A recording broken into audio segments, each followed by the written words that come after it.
आज हम बताएंगे 10 फॉल्ट फाइंडिंग, कैसे फॉल्ट को हम लोग फाइंड करेंगे, कहाँ पे ट्रेस करेंगे, कहाँ पे काम करेंगे। और मार्केट में 10 फॉल्ट ऐसा आ रहा है जो फॉल्ट बहुत ज़्यादा आ रहा है मार्केट में, मोबाइल के अंदर वो फॉल्ट ज़्यादा है।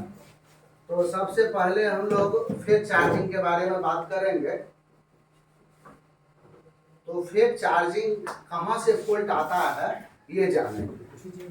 तो फेक चार्जिंग में हम लोग सबसे पहले सीसी को चेंज करके देखते हैं, चार्जिंग कनेक्टर, और एक ट्रेसिंग करते हैं। इस ट्रेसिंग में हम लोग देखते हैं कि वोल्टेज कहाँ कहाँ जा रहा है, तो चार्जिंग लगा लेते हैं और चार्जिंग के दौरान और पीसीबी बोर्ड एक्टिवेट होता है। तो हम वहाँ पर सीसी चार्जिंग जैक के पीछे जो 5 लेयर है, वी डैश पर 5 वोल्ट की सप्लाई चेक करते हैं, और डी माइनस और डाटा प्लस में, डाटा प्लस और डाटा माइनस में भी हम लोग 2.5 वोल्ट या 1.9 वोल्ट के लगभग चेक करते हैं। अगर वहाँ वोल्टेज आता है तो ये मान लेते हैं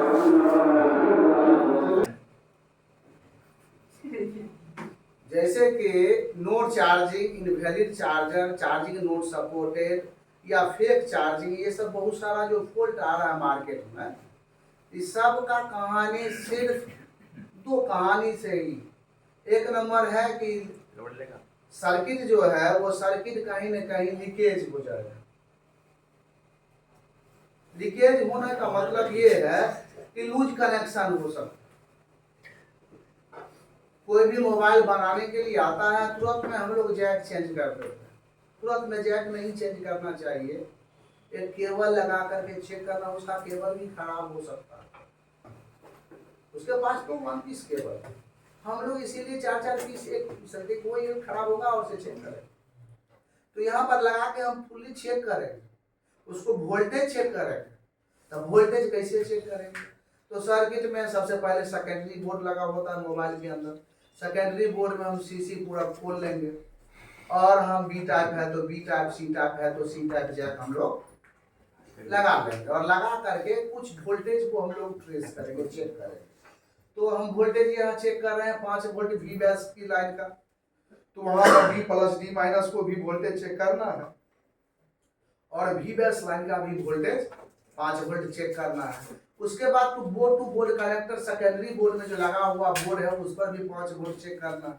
उसके बाद कनेक्टर जो हम लगा दिए हैं उसके आउटपुट में वो पत्ता से जुड़ा होगा प्राइमरी बोर्ड में, उस पत्ता पर भी 5 वोल्ट चेक करना है, और वहां पर भी डी माइनस और डी प्लस को चेक करना। उसके बाद वो कनेक्टर पर जो बोर्ड पे आ रहा है वोल्टेज 5 वोल्ट ये चेक करना है, ID line D plus D minus check करना है, ओबीपी तक जा रहा है कि नहीं ये चेक करना है। इस लाइन में कोई लीकेज है कि नहीं, एफआर रीडिंग है कि नहीं।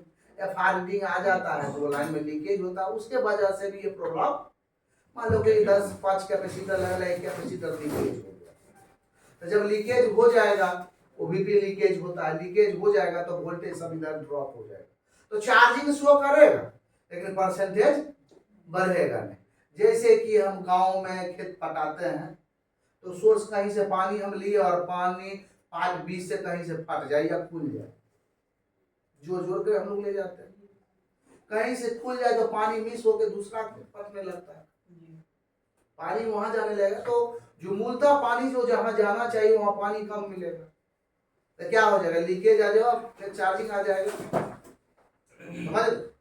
तो ओबीपी को हम लोग जंपर भी करके देख लेते हैं, ओबीपी को हम जंपर करेंगे।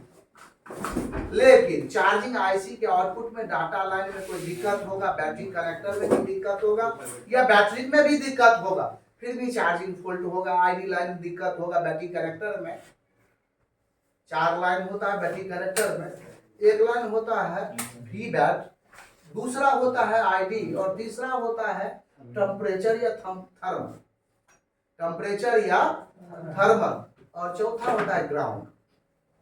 ये चारों में से एक भी दिक्कत है, ग्राउंड भी लूज कनेक्शन हो जाएगा कनेक्टर से तो भी होगा, थर्मल कर जाएगा तो होगा, आईडी कर जाएगा तो सेट हो जाएगा। आईडी का मतलब बैटरी का अपना आईडी सीपीयू को बताता है अपना हेल्थ, अपना हेल्थ क्या करता है, सीपीयू को बताता है। अगर वो लाइन कट जाए तो सीपीयू को मालूम चलेगा बैटरी नहीं लगा हुआ, और पीएमआई को कभी एक्टिव नहीं करेगा चार्जिंग के लिए, और बी बैट पर 1 वोल्ट की सप्लाई मिलेगा। जब आईडी मिलेगा, बैटरी जब लगाते हैं तो आईडी जाता है और सीपीयू को मालूम होता है कि बैटरी इसमें लगा हुआ है, तब पीएमआई को आईडी 1.8 वोल्ट दे करके और आईडी को एक्टिवेट कर देता है, तब कोई सेट चार्जिंग लेता है या पीएमआई को एक्टिवेट कर देगा, तब वो 4.2 का वोल्टेज चार्जिंग वोल्ट भी बैट पर भेजेगा, अन्यथा इसे 1 वोल्ट आएगा और सेट बिलिंग करेगा, आईडी कर जाएगा, चार्जिंग में बहुत सारा फॉल्ट आ जाएगा, सेट बिलिंग हो जाएगा। तब ना बैटरी में जंपर करो नहीं, क्यों नाम का फ्यूज है उसमें बाईपास जंपर कर, तो ऐसे करके हम लोग चेक करते हैं। लेकिन हम लोग को मालूम चले कि मोबाइल में जब मोबाइल आपके पास आएगा तो एक में चार्जिंग शो ही नहीं करेगा, क्या करेगा, चार्जिंग शो 0 खर्च होगा। इसे हम लोग चेक कर लेते लगा करके 6 पोर्ट एडाप्टर से हम लोग चार्जिंग लगा के चेक करते हैं, तो देखिए यहाँ 4 अवस्था आपको चार्जिंग में मिलेगा। 4 अवस्था में एक होगा लगाते ही 0 खर्च और कोई खर्च नहीं बताए, तो आपको 2 बीमारी ये प्रॉब्लम, या तो कहीं ना कहीं लाइन ओपन हो गया है, चार्जिंग कनेक्टर ओपन है, ओबीपी ओपन है, या भी dash line board to board connector पत्ता, ये सब में कहीं ना कहीं फॉल्टी है, ओपन हो गया। तो जो प्राइमरी वोल्ट का 5 वोल्ट आ रहा है नहीं जा रहा है, इसके वजह से भी 0 खर्च है। और दूसरा हो सकता है वीपीएच लाइन शॉर्ट, क्या होता है, वीपीएच लाइन अगर शॉर्ट हो जाए तो 0 खर्च होगा। क्यों 0 खर्च होगा, कि वीपीएच लाइन तब ऑन होगा वहां फुल शॉर्ट हो जाएगा, तो वहां से फीडबैक वोल्ट लेता है, वहां पर एक कॉइल लगा होता है वीपीएच कॉइल, और उससे आउटपुट उसका फीडबैक वोल्ट लेता है, तो फीडबैक वोल्ट उसको मिलेगा बी, और ये चार्जिंग आईसी कभी एक्टिवेट नहीं होगा। चार्जिंग आईसी वर्किंग में नहीं रहेगा, सारा गेट बंद रहेगा, तो भी बैस लाइन गेट बंद हो जाएगा, तो क्या खर्च होगा, 0। समझ में आ रहा, चार्जिंग के दौरान 0.6 चार्जिंग लगाए और 0.6 खर्च, एक जगह स्टक होगा 0.6 पर। जब चार्जिंग स्टक हो जाता है 0.6 तो डाटा लाइन में दिक्कत होगा। उसके दौरान हम बैटरी भी चेक करते हैं, 3.7 से 4.2 के लगभग वोल्ट आना चाहिए, ये चेक करते हैं। अगर वोल्ट नहीं आ रहा है बूस्ट कर देंगे, 0.6 से बढ़ जाता है, फिर भी 7 पर अटका हुआ है, स्टक है, कोई एक नंबर आकर 0.5 हो, 0.6 हो, 0.9 अटका हुआ है, इसका मतलब क्या, आईडी लाइन में दिक्कत है, डाटा लाइन में सीपीयू रैम में दिक्कत है, सीपीयू को रिवॉल्व करना होगा। दूसरा, जब हम लोग चार्जिंग लगाएंगे तो ये ऑफ हो जाएगा, क्या ऑफ हो जाएगा, 6 पोर्ट एडाप्टर ऑफ हो जाएगा, वीबैस लाइन शॉर्ट हो गया है। कौन सा लाइन शॉर्ट हो गया है, वीबैस लाइन, चार्जिंग कनेक्टर का जो पीछे है वो शॉर्टिंग है, वो भी शॉर्ट हो सकता है, उसके नजदीक जीनर लगा हुआ, जीनर शॉर्ट हो सकता है, एनपीसी शॉर्ट हो सकता है। जब ये ऑफ हो जाता है तो वीबैस लाइन ग्राउंड से भी पाने लगेगा, और उस लाइन में एनपीसी पैरेलल कंपोनेंट शॉर्ट हो जाएगा। उस कंपोनेंट्स को अगर चार्जिंग लगा करके हम उस चार्जिंग सेक्शन को ऐसे करके अगर चेक करेंगे, जो शॉर्ट कंपोनेंट्स होगा वो हिट करेगा, और उसको ओपन करके हटा देंगे तो चार्जिंग प्रॉब्लम सॉल्व हो।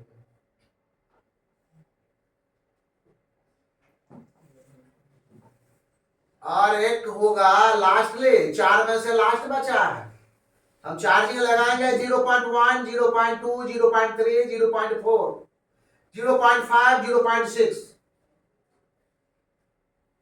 घटते बढ़ते रहे, लेकिन ज्यादा से ज्यादा 0.12 होते रहे।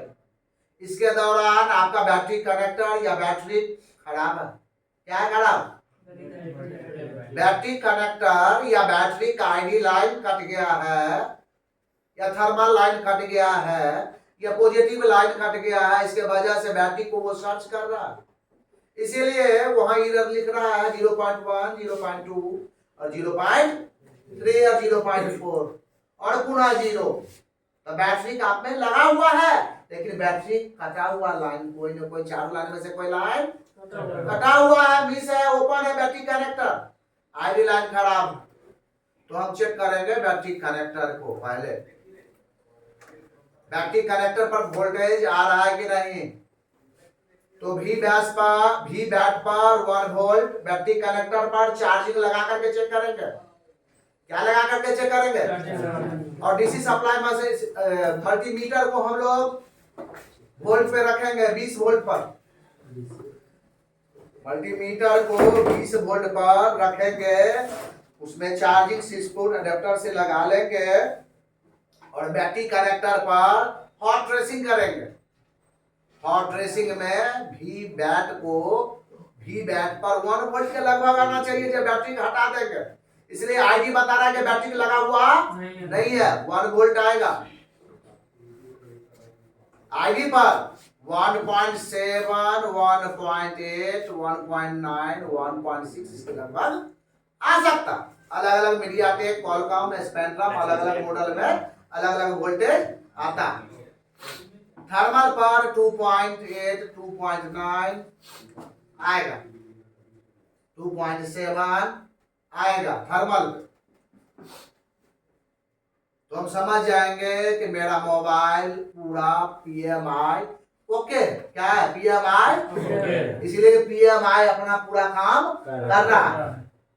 हम बैटरी चेक करेंगे मार्केट से लगा करके। क्या चेक करेंगे? बैटरी में प्रॉब्लम है, प्रॉब्लम बैटरी चेंज होगा, प्रॉब्लम सॉल्व होगा।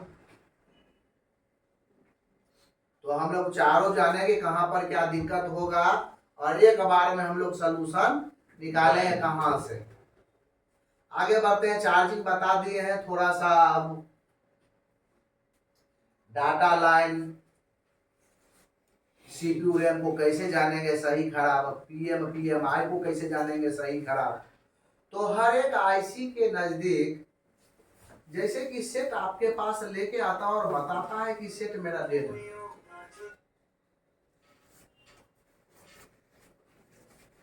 अलग अलग फॉल्ट है, बोलेगा नेटवर्क फॉल्ट है, नो सर्विस में है, डेड है, कैमरा नहीं चलता है,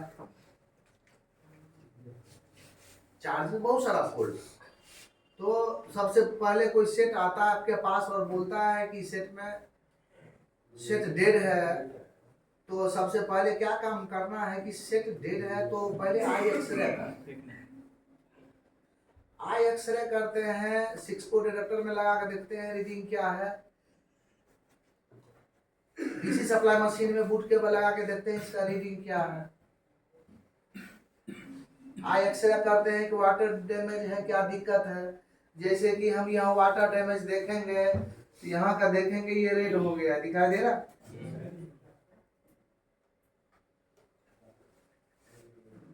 ये रेड हो गया है। तो ये हम समझ में आता है कि ये सेट क्या है, कोई दिक्कत नहीं चल रहा, वाटर डैमेज है। सर स्क्रीन वाटर डैमेज में सर रेड हो जाता है, रखा हुआ है ना। अरे वहाँ जो लाइट है ना वो वाला येलो लाइट है, व्हाइट लाइट जलाइए ना।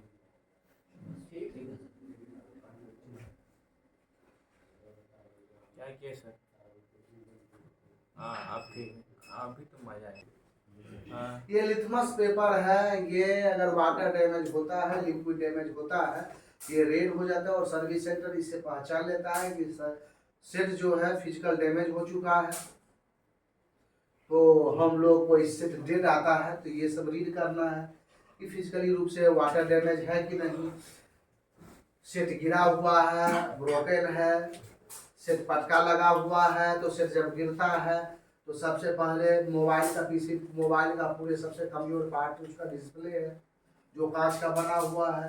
तो सेट जब गिरता है तो सबसे पहले उसका डिस्प्ले जाता है, और डिस्प्ले जाने के बाद डिस्प्ले जब ये मोबाइल गिरेगा तो ध्यान देंगे इधर से टूटा हुआ है, तब सेट डेड होता है, ध्यान देंगे। ऊपर में यही ना लगा हुआ बोर्ड पीछे कहाँ लगा हुआ है बोर्ड। पीछे। तो जब इधर से गिर जाता है तो सिर्फ वो बोर्ड में भी जर्क लग सकता है, तो फिजिकल रूप से डैमेज हो सकता है उस वजह से। तो अगर नीचे गिरता है तो कोई दिक्कत नहीं। हाँ, जब फिजिकल डैमेज है उस तरीका से हम लोग बूट केबल में लगा करके और देखेंगे कि अगर इसमें बूट केबल लगा और स्टक हो जाता है तो सीपीयू रैम गिरने से क्या होता है, जब फिजिकली रूप से डैमेज होता है गिरता है तो इसमें सीपीयू में सबसे ज्यादा बॉल होता है, समझिए बात, और सबसे पतला बॉल होता है। पीसीबी बोर्ड में सबसे ज्यादा बॉल किस आईसी के अंदर होता है, सीपीयू के अंदर, और सबसे पतला बॉल किसके अंदर होता है, सीपीयू के अंदर। और सबसे बड़ा कौन सा होता है, सीपीयू। पीसीबी बोर्ड में केंद्र में लगाया जाता है, इसलिए जिससे कि गिरता है तो 100% जर्क होता है रैम और सीपीयू। इसीलिए आजकल का सेट गिरता है तो डेड हो जाता है। अगर हाथ से छूटता है तो मोबाइल का सिर्फ डिस्प्ले फूटेगा, लेकिन जानबूझ करके अगर पटक देंगे या गाड़ी के नीचे आ जाएगा या कोई बहुत बड़ा हादसा हो जाए, फिजिकल डैमेज हो जाएगा तो 100% उसमें लगा हुआ सीपीयू दिक्कत होगी। इसलिए कि उसमें बहुत महंगी बॉल है और ज्यादा से ज्यादा बॉल है, तो ज्यादा खराब फिजिकल डैमेज होने का चांस वही पर। इसलिए गिरता पड़ता है तो सेट आप देखेंगे लगाएंगे तो आपका स्टॉक मिलेगा, स्विचिंग देंगे तो आपको स्टॉक मिली एम्पियर में स्टॉक हो जाएगा, समझ जाएंगे कि हाँ। लेकिन पावर सप्लाई का कब दिक्कत हो, जब सेट गिरता है, जब फिजिकल डैमेज सेट होता है तो ध्यान देंगे उसमें लगा जो बूस्ट कॉइल और बक कॉइल लगा हुआ और जितना भी बड़ा कंपोनेंट्स लगा हुआ वो कंपोनेंट्स अंदर से कवर जाता है लेकिन बाहर से आपको नहीं दिखे, समझिए बात, बाहर से आपको नहीं दिखे। लेकिन आपको टॉर्चर जब कीजिएगा तब वो बोलेगा कि ना हम तो बीमार हैं। जब उसको कोई भी चीज से आप हिला करके देखेंगे, एक एक कंपोनेंट्स को छू छू के देखते हैं, माइक्रोस्कोप में रखे और जितना भी बड़ा कंपोनेंट्स अगर बोलेगा, कस्टमर आकर के बोलता है इसे भी गिरने के बाद सेट डेड हो गया है, अगर स्टक नहीं हुआ, लो बूटिंग में सेट है, स्विचिंग है, लो बूटिंग में है, तो उसको हम क्या करेंगे, कुछ का ही काम नहीं करेंगे। हम क्या करेंगे, हम उसको खोलेंगे, हीटसिंक को हटाएंगे पावर आईसी के नजदीक से और पीएम के नजदीक में बक कॉइल को चेक करेंगे, क्लॉक क्रिस्टल को चेक करेंगे, वीपीएच कॉइल को चेक करेंगे। वीपीएच कॉइल आपको कपड़ा हुआ मिलेगा, जब बढ़िया से टॉर्च उसको छुइएगा तो हिलने लगेगा। ऐसे एक पोल लगल है, एक पोल छोड़ दिया,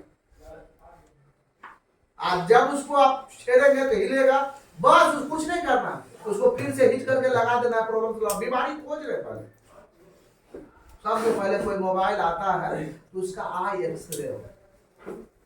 आई एक्सरे का मतलब हम लोग समझ, आई एक्सरे क्या हो, आई एक्सरे का मतलब हुआ कि अपने आंख से जब तक कि उसका एक एक सेक्शन को हम लोग रीड ना कर ले, आईसी जब खराब होता है, कंपोनेंट्स खराब होता है तो अपना रूप चेंज कर देता है, उसमें वो छेदा हो जाएगा। हीटसिंक भी हम लोग निकाल करके तब तक नहीं फेंकते हैं जब तक कि बीमारी डायग्नोस ना हो गया।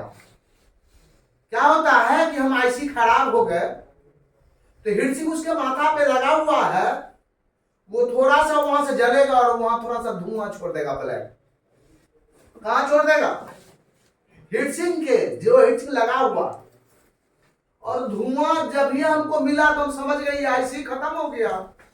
इस आईसी को चेंज कर देंगे, डायग्नोस करने की जरूरत नहीं है, प्रॉब्लम सॉल्व। कैपेसिटर खराब हो जाएगा, शॉर्ट हो जाएगा, वो अपना कलर चेंज कर ले। कोई भी कंपोनेंट्स अगर फिजिकली रूप से डैमेज होता है, शॉर्ट होता है तो अपना रूप चेंज कर लेता है और कुछ ना कुछ लिख कर। अभी हम लोग जो मरता है आदमी, पत्नी मरता है तो पति को लिख कर मर जाता है कि यही हमको टॉर्चर कर रहा था, हमारे आजीवन जेल खटता है कि नहीं जी सर।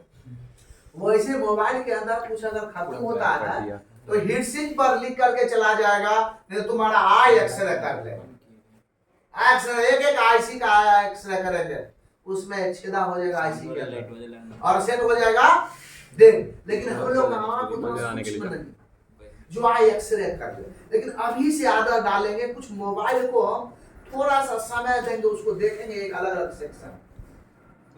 पावर सेक्शन में अगर कोई दिक्कत गिरने पड़ने से या खराब होने से हो जाएगा तो दो बीमारी आएगा, या तो स्विचिंग नहीं होगा, डीसी सप्लाई मशीन में 0-0 होगा, लगाते ही ऑटो स्विचिंग होगा, ये सब शॉर्टिंग दर्शाता है। तब समझिए बात, लगाते ही बूट के बाद लगाएंगे एम्पियर खर्च ऑटो स्विचिंग लेना चाहिए, हम समझ जाएंगे कि वीपीएच शॉर्ट है, वी बैक लाइन में शॉर्ट है। लेकिन ओपन कैसे जानेंगे, ध्यान देंगे, ओपन कैसे हम लोग जानेंगे, खर्च नहीं करेगा, ओपन खर्च नहीं करेगा, खर्च करेगा भी तो मिलियन बूटिंग हो, खर्च होगा भी तो लो बूटिंग होगा, 1 2 3 4 5 6 7 8 मिलियन पेड़ वजह छोड़ते ही 0 हो जाएगा। तक कोई भी कंपोनेंट से कोई भी वोल्टेज सीपीयू को वोल्टेज दे रहा है बक सप्लाई, वो सब सप्लाई कहीं मिस हो गया, ये वो तो क्या हो जाएगा, लो बूटिंग में चला जाएगा। इसलिए पावर अपना काम कर रहा है 50% और 50% काम नहीं कर रहा, तो 50% काम कौन करता है, पावर सप्लाई बक सप्लाई बक 50% पावर काम कर रहा है और 50% काम में मिली एम्पियर का मतलब क्या, 1 एम्पियर से कम, तो 50% काम किया और 50% काम नहीं कर रहा है, तो ये सप्लाई नहीं दे रहा है सीपीयू। तो ये सब चीज को हम लोग चेक करेंगे और हिला करके चेक करेंगे और उसको ट्रेस करेंगे। आप हीटसिंक को कबाड़ के फेंकते भी कोई डेड सेट आ जाए, हम लोग क्या करते हैं, देखो कितना सूक्ष्म पढ़ा रहे हैं, ये चीज समझने की कोशिश कीजिएगा कि हम लोग के लिए मोबाइल को तो मोबाइल बताता है कि मोबाइल में क्या दिक्कत, वाटर जो पकड़ लिए लिटमस पेपर रेड हो गया, सेट गिरा हुआ तो ऊपरे से देखकर बताए कस्टमर के सेट गिरने के बाद रेड हो गया, स्टॉक कर गया ये बताए कि सेट में कहीं डाटा लाइन ओपन है, उसको रिवॉल्व करके डालना है। ये सारा चीज बताता है कि आपको कहां पे काम करना है। ये अगर सारा चीज जान जाएंगे तो आपका फॉल्ट फाइंडिंग बहुत तगड़ा हो जाएगा, आप बहुत जल्दी डायग्नोस कर लेंगे।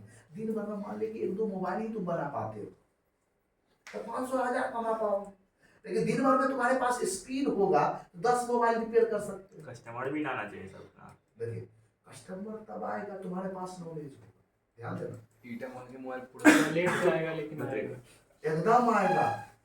परेशान दुकान भी अपना स्थिति चेक करता है कि लड़का जो मेरा दुकान अपने जगह पे बैठा हुआ है ये कितना इसमें पैसेंस है। 1-2 महीना दुकान नहीं चलेगा, तुमको चेक किया जाएगा, वहां पर अगर तुम बैठा रह गया तो तुम सक्सेस कर देगा दुकान, तुमको चेक कर लिया दुकान कि बाप रे ये देखो कमाई नहीं होने के बाद भी बैठा हुआ मेरे अंदर, इसको मंदिर बनाना होगा, यहाँ तक हर चीज को पहुंचाना होगा।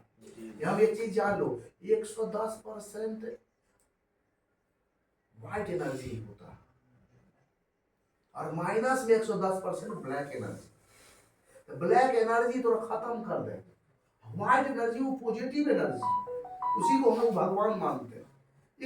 है कि हम लोग ये काम कर लेंगे 100%, आज 100% नहीं हुआ लेकिन मेहनत करने के बाद धीरे धीरे प्रैक्टिस करते करते करते तुम्हारा हैंड स्किल वहां तक पहुंच जाएगा, वो चीज सब खोजने लगेगा। पंखा चला दो,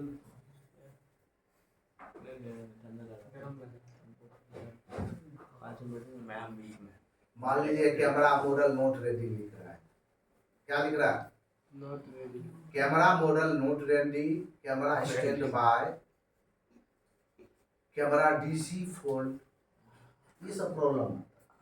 लेकिन ये लिख दिया गया है, इसको हम पढ़ करके सिर्फ बनाना, क्या लिख रहा है, कैमरा स्टैंड बाय, जिस कैमरा स्टैंड पे लगा हुआ है, जिस जैक पर लगा हुआ है उसको वो बाय बोल दिया है। तो हो सकता है जैक खराब हो, चेक कर रहा है वहां पर, camera model note ready, camera जो मॉड्यूलेटर है वो खराब हो गया है, बोल रहा है मोबाइल पर, मोबाइल क्या रहा बोल रहा है, कैमरा मॉड्यूलेटर कहीं से लाके लगा देगा, प्रॉब्लम सॉल्व हो जाएगा। कैमरा डीसी फॉल्ट लिख रहा है, कैमरा पे जो वोल्टेज जा रहा है डीसी, जिस डीसी वोल्ट से वो चलता है 2.9 वोल्ट या 3.3 वोल्ट से कैमरा ऑन होता है तो उतना वोल्ट मिस हो गया, उस वोल्ट को हम ला देंगे तो प्रॉब्लम सॉल्व हो जाएगा। मॉड्यूलेटर से क्या सर क्या लिख रहा है? Camera model note ready, camera modulator note ready. इसका मतलब क्या हुआ? Camera modulator note ready. Modulator कैसे होता है? मॉड्यूलेटर कैमरा ये पूरा नहीं बदल था, जैक पर लगा ओकरे मॉड्यूलेटर का था। और जिस जैक पर लगल है उसको क्या कहा जाता है? स्टैंड। समझ लगे नहीं? अब यहाँ देखो लिखता है इमरजेंसी, लिखता है नो सर्विस, लो नेटवर्क, ये सब क्या है? बीमारी। लेकिन ये बीमारी बता रहा है कहाँ काम करना। अगर इमरजेंसी आ जाता है मोबाइल के अंदर, तो मोबाइल के अंदर all IC okay, all IC okay. बाहरी antenna tip, antenna switch, antenna pad, RF cable, ये सब खराब हो। आरएफ केबल होता है, एंटीना वायर जिसको बोलते हैं, एंटीना स्विच बोलते हैं, एंटीना पैड होता है, उसमें एक ग्राउंड होता है, एक सिग्नल वोल्ट होता है, वो दोनों जब अटैच होता है तब कैरियर सिग्नल बनता है। वो उसमें से एक पिन छोड़ दिया, लो नेटवर्क हो गया, इमरजेंसी में चला गया, तुम परेशान हो, आईसी चेंज कर रहे हो, आरएफ आईसी कभी प्रॉब्लम सॉल्व नहीं होगा। हाँ, नो सर्विस के दौरान हम कम से कम 4 चीजें को चेक करते हैं। नो सर्विस के दौरान 4 चीज को चेक करते हैं। पहला चीज हम उसका एमईआई नंबर चेक करते हैं, बेस्ट बैंड चेक करते हैं, रेडियो ऑन है कि ऑफ है ये चेक करते हैं। समझ रहे जी? ये सारा चीज चेक करते हैं। और ये भी चेक करते हैं जो सर्चिंग कर रहे हैं वो कौन कौन सा बैंड सर्च हो रहा है मैनुअली रूप से। जो सर्च बैंड नहीं हो रहा है वही आईसी खराब।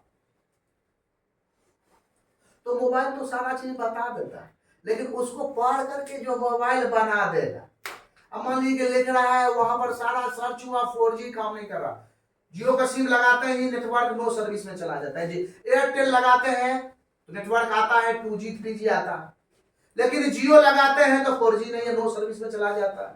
तो 100% हम ये जान गए कि नो सर्विस इसलिए है कि जियो का फोन सिर्फ 4G है, अब 4G आईसी में खराब है, इसीलिए इसमें क्या है? नो सर्विस में है। हम 4G आईसी चेंज करेंगे, प्रॉब्लम सॉल्व होगा।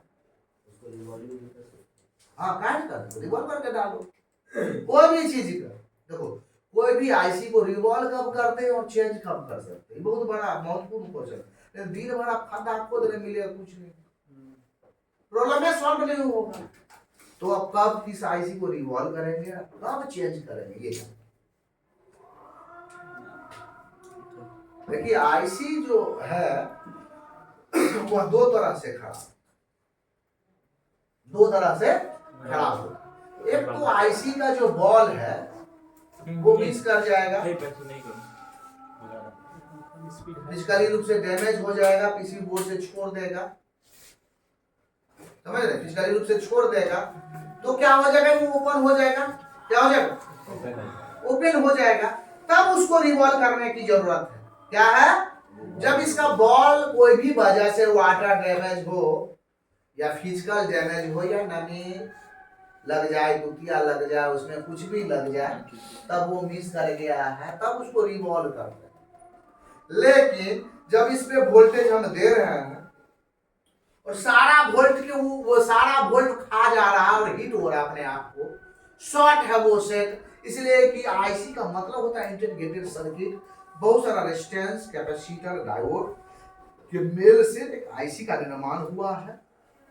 तो आईसी के अंदर में ऐसा भी कंपोनेंट्स है जो पैरेलल कंपोनेंट्स है, जो एक शॉर्ट हो जाएगा तो आईसी पूरा शॉर्ट हो गया, तो आईसी को चेंज करना होगा, ना कि वो कभी रिवॉल्व से प्रॉब्लम सॉल्व होगा। जब निकाल दोगे ओके हो जाएगा, जब ये डालोगे शॉर्ट होगा। तो उसको हमेशा क्या करना होगा? चेंज। जिसको बॉल किसको बनाएंगे? जो इनपुट वोल्ट दे रहे हैं, हिट नहीं हो रहा, लेकिन आउटपुट वोल्ट जो खोज रहे वो वोल्ट नहीं मिल। वो जो पीसीबी बोर्ड में जो शॉर्टिंग होता है, वो जो नीचे में सब जम जाता है, सट जाता है, तो वो पीसीबी बोर्ड से साफ हो जाएगा। साफ उसमें पेस्टेड किया गया। क्या किया गया? पेस्टिंग किया गया। जो पानी नमी ना जाए, खराब होने का चांस बीच में गैप। जैसे पहले टच और डिस्प्ले अलग है, ध्यान देना। Yes sir. आता था, लेकिन उसको दोनों को एक में कर दिया। थोड़ा मजबूत, एक जगह दो को बांध देगा तो मजबूत हो जाएगा, समझ। मजबूती के लिए उसको क्या किया गया, उसी मशीन से उसको बांध दिया गया। वैसे एक आईसी और पीसीबी बोर्ड को ब्लैक पेस्टेड से या व्हाइट पेस्टेड से बांध दिया गया, उसे वाटर डैमेज जल्दी नहीं होगा, और जितना अच्छा सर्किट होगा उतना अच्छा उसके पेस्टेड करके काम किया। क्या समझ में आया जो हम बता रहे हैं? फॉल्ट फाइंडिंग है, हम बताए कि 10 लोग फॉल्ट फाइंडिंग अलग अलग सेक्शन, 1.5 से चार्जिंग से बता रहे हैं, 1.5 से बताया, क्या फॉल्ट से बताया, कैसे जानेंगे कहां पर क्या काम है, कुछ तो बुद्धि ऊपर हुआ, ककड़ा समझ में आ रहा है, आ रहा है कुछ ना कुछ। अब लग रहा है ना कि अब हम लोग जो चीज पढ़े थे अब सार्थक होगा, और ये चीज हम वहीं पर बता दे सब, बेसिक लोग पढ़े नहीं करे। तो हम यहाँ बोलेगा तो सीपीयू को मतलब ही नहीं जाने कि सेंट्रल प्रोसेस यूनिट होता है कि कौन चीज होता है। नया जो आईसी लाएंगे उसमें भी रिवॉल्व ना उसका रिवॉल्व खाली पैड का साफ करेंगे बढ़िया जगह पर रख करके हिट कर दो लगा देंगे। देखिए एक सीपीयू रिवॉल्व करेंगे, बहुत बढ़िया टेक्निक बता रहे हैं, अगर समझ जाएंगे सभी आदमी को हो जाएगा। सिर्फ मुंह से बता रहे उतना करना। बड़ा से बड़ा आईसी है। सबसे पहले तो ध्यान ये देंगे कि नॉब चेंज होता है, ये नॉब चेंज होता है, यस ये वाला ये हॉर्गन का नॉब क्या होता है, चेंज होता है। जब हम कोई कंपोनेंट्स निकाल रहे हैं तो पतला वाला नॉब लगाएंगे, ये वाला सर। जब आईसी काम करेंगे तो ये वाला। देखिए अलग अलग नॉब है। तो हमको जब सीपीयू का काम कर रहा है तो बड़ा नॉब लगाएंगे, उसे छोटा आईसी काम कर रहा है तो ये लगाएंगे, उसे छोटा काम कर रहा है तो ये लगाएंगे, और कंपोनेंट्स निकाल रहा है तो ये लगाएंगे। हम लोग क्या करते हैं, अब एक तरह से आईसी निकाले लगे, बड़ा बड़ा से भी निकला नहीं हम जगह सीपीयू पर काम किए तो कल ले सबसे बड़का लगा दिए। ठीक, तो ये सब चीज भी आपको ध्यान रखना। दूसरा चीज ध्यान क्या रखना है कि सीपीयू एक हीटिंग पे नहीं निकलता, ध्यान देना। आज पहला बार बता रहे हैं, दूसरे ने बात उस लाइन में जाएगा तो बताएंगे तो मेरा बात सुनिए, हम सूर्य बताएंगे हल्के में ले लीजिए, जा हल्का। सीपीयू को डबल हिट किया जाता है।